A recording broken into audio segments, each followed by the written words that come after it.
गोकुमार अस्ले कोरे मानो वीरान् प्रभाविनो भजिराविर्वन्तः तनं स्वाहवामहे नमः संभवाय च मयुद्भवाय च नमः शङ्कराय च महेश्वराय च नमः शिवाय च शिवतराय च त्र्यम्बकं यजामहे सुगन्धिं पुष्टिवकरं उर्वारुकमिव वन्दनादितो मुक्तीयमामृता।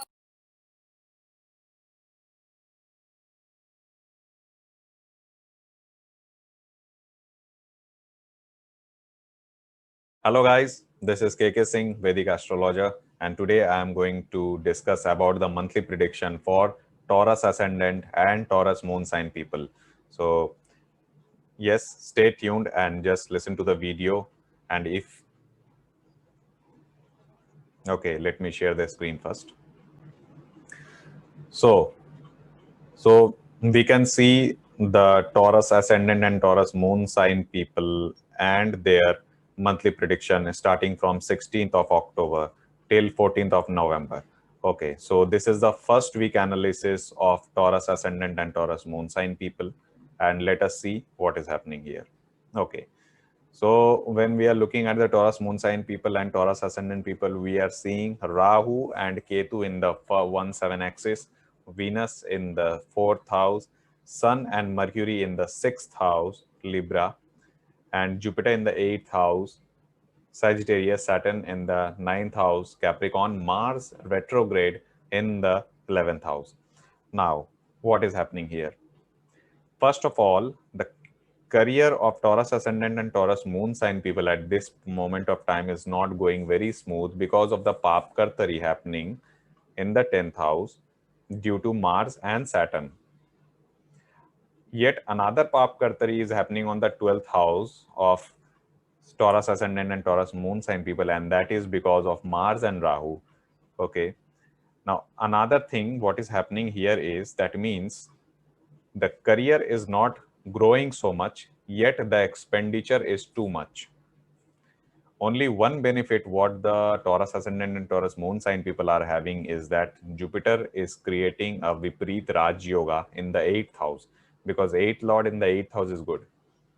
But 12th Lord in the 11th, that means Aries sign Lord Mars in Pisces and also getting retrograde is not a very good period, because that will not only decrease the income but also will increase the expenditure.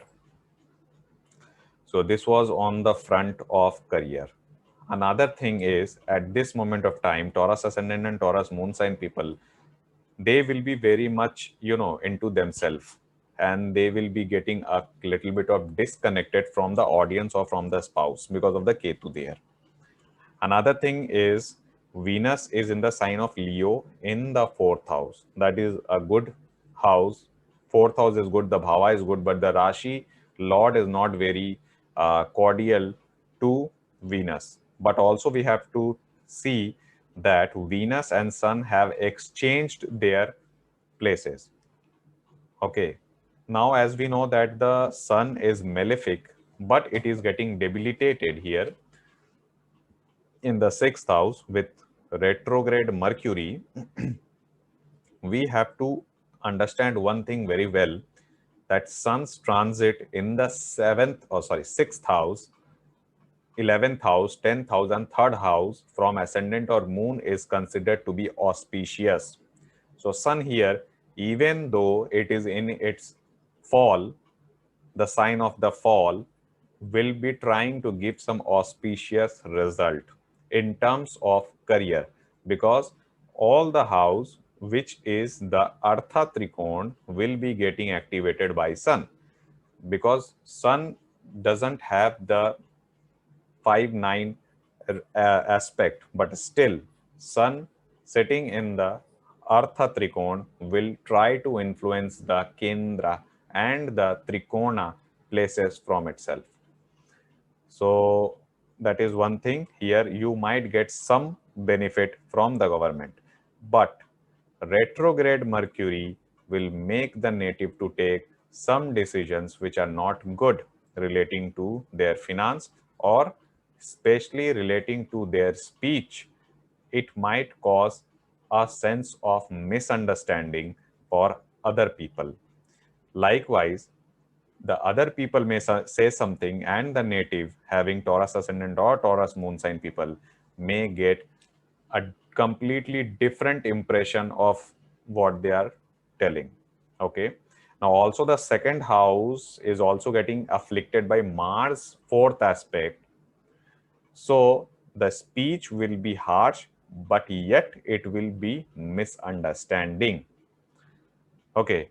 So this is one thing which we have to be very careful about, that we should not speak more than necessary, or even if someone is speaking, we must have the patience to listen to them carefully. If we are not understanding, ask them to repeat once or twice. Okay. So this was the first week analysis. One more thing I would like to add on here is that when the fifth lord Mercury is getting in the sixth house, especially it is getting retrograde, there will be a sense of struckness, like the person will be felt helpless using his intelligence or using his creativity, or there might be some issues relating to the children if the native is married. Okay. Or also there might be one thing that he may redo some things which are related to the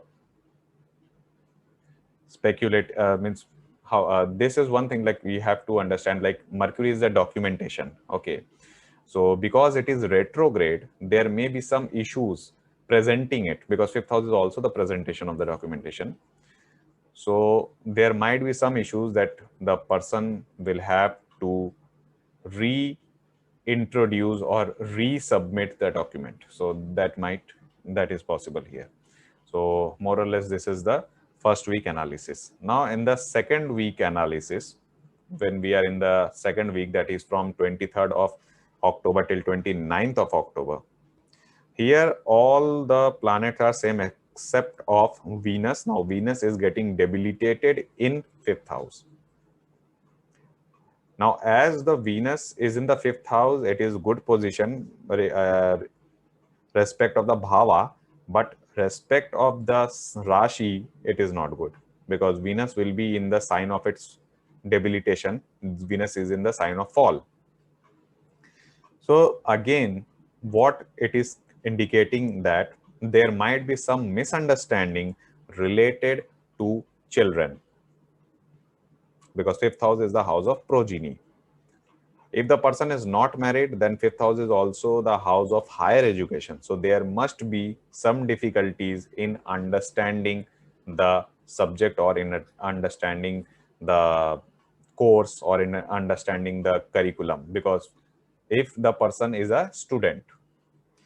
Another thing, if the person is in an love affair, there might be a chance of getting a misunderstanding again there, because of the speech, because it is the fifth house. So all the fifth house related matter I have told.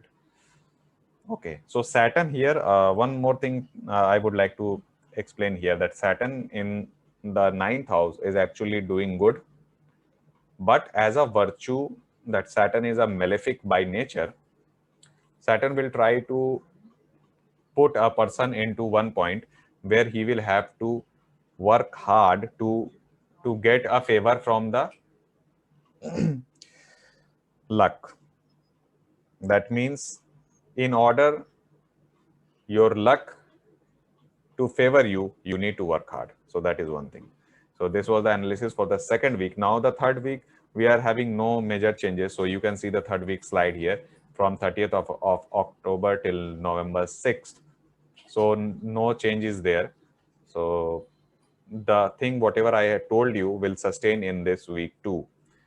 In the next slide, that is from 7th of November till 14th of November, one good thing is coming here is that Mercury is getting direct in the sixth house. So whatever all the confusions it is, the Mercury started, be it speech, be it regarding children, be it regarding higher education, be it regarding documentation, be it regarding your love life, now it is going to end slowly, because Mercury here will be trying to Now Mercury is direct, Mercury is moving forward, so Mercury will definitely try to give a little bit calmness there. So this is one thing. And Sun, definitely, as I said, that Sun in the 6th house is good, so it will try to give you something helpful, but yet he is also very excuse me, he is also very not very happy in Libra. So there you should not expect more than anything what you give. Okay, like if you are giving effort of 100%, so there may be chance you are getting only 70% or 60% even, because the thing is Sun is not in a good dignity. But yes, it will try to give something. So that was my analysis for Taurus ascendant and Taurus moon sign people for all the planet, and the monthly prediction from 16th of October till 14th of November. I hope you enjoyed the video. If you have liked the video, do subscribe to my channel Om Astro Jyoti Learning Vedic Astrology, and share this video and press the like button. Thank you.